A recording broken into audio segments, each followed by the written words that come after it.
I've been sharing the process I've been going through as we downsized from the country into town and how I designed and built my ultimate suburban hen house.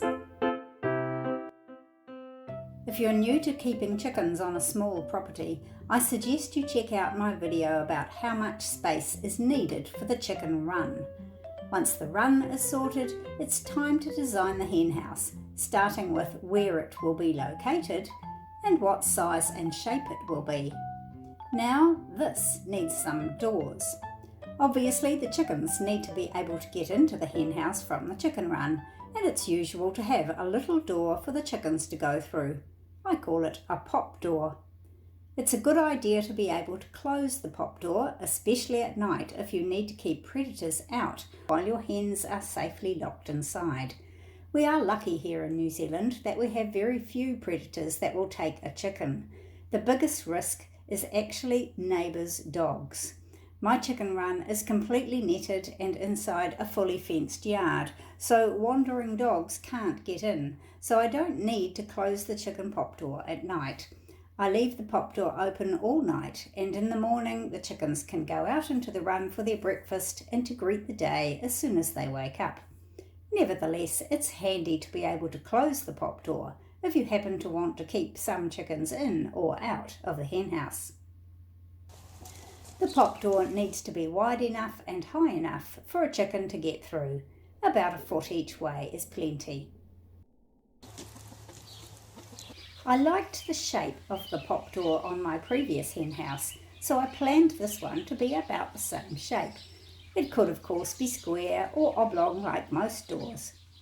Last time the door of the pop door was simply a single flap that hinged above the opening.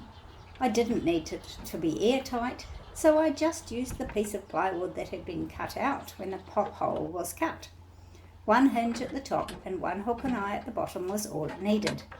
This is a very easy way to make a pop door that can be closed, and because it closes downwards, gravity will keep it closed unless you push on it from the other side to where the hinges are. For this house I was planning something similar, but once we had the pop hole cut out and were ready to hinge the piece to be the door, my husband suggested that we could cut the piece in half and make two doors that open sideways like normal double doors. To be honest, it's probably no better or worse as far as functionality goes, and it took twice as many hinges and catches as a single door, but I do like the look of them. I think they look a bit like the doors to a cathedral or a posh hotel. My nest box hangs off the outside of one wall of the hen house. It therefore takes up no space in my rather small hen house, and I don't need to get right inside the house to collect the eggs. My hen house is actually located adjoining but outside the chicken run, so I could have had the nest box on one of the outside walls. In that case, I could have collected the eggs without even going into the chicken run at all. But I chose not to, because I like to check the chickens' food and water and take a quick glance over the whole chicken run every time I go to collect the eggs. So I might just as well walk through the chicken run to the nest box.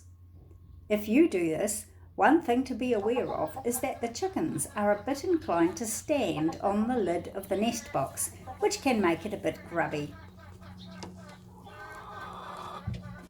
So far, these chickens don't seem to be as inclined to do this as in my previous setup. That might be because from the nest box lid there is no higher platform for them to step up to, or because they have plenty of other places to perch.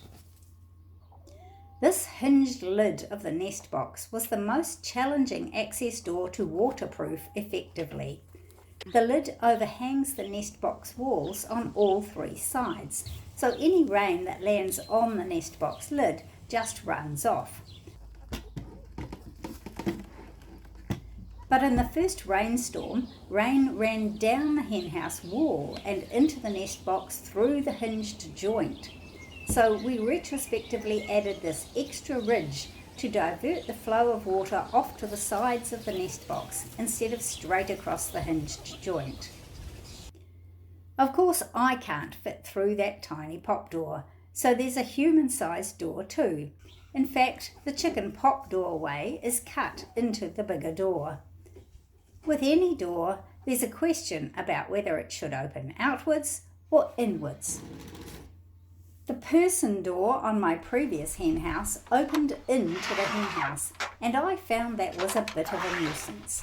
When I was trying to clean the floor, I had to work around the door, and if the shavings on the hen house floor got too deep, the door was difficult to open at all. So this time I have the door opening outwards from the hen house.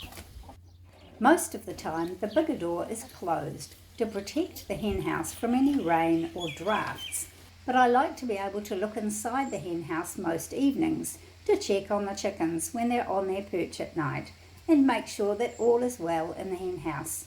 I can, of course, open this door and look in, and that's a good idea. If you put your head into the chicken house occasionally, your nose will soon tell you if there's any ammonia buildup that would indicate your cleaning is overdue. But I also had the top part of the door made from clear polycarbonate, so actually I can just look through it and see the chickens without even opening the door. Now that might seem like enough doors for a very small hen house, but wait, there's more.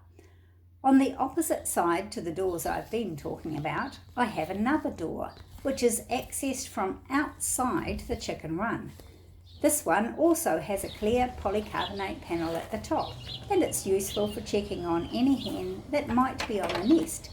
What's more, this is a full height door, and it provides easy access to the hen house.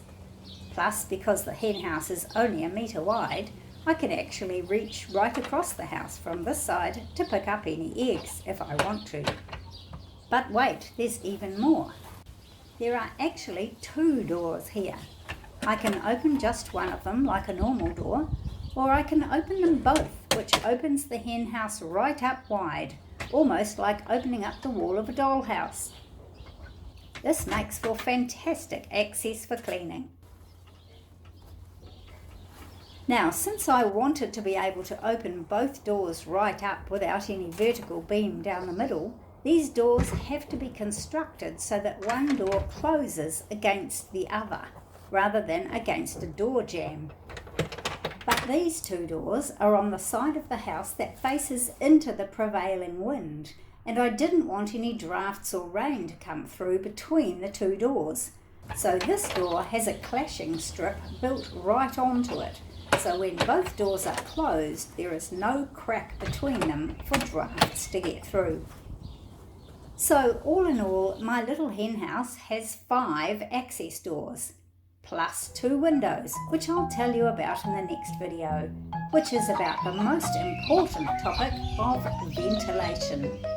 See you again soon.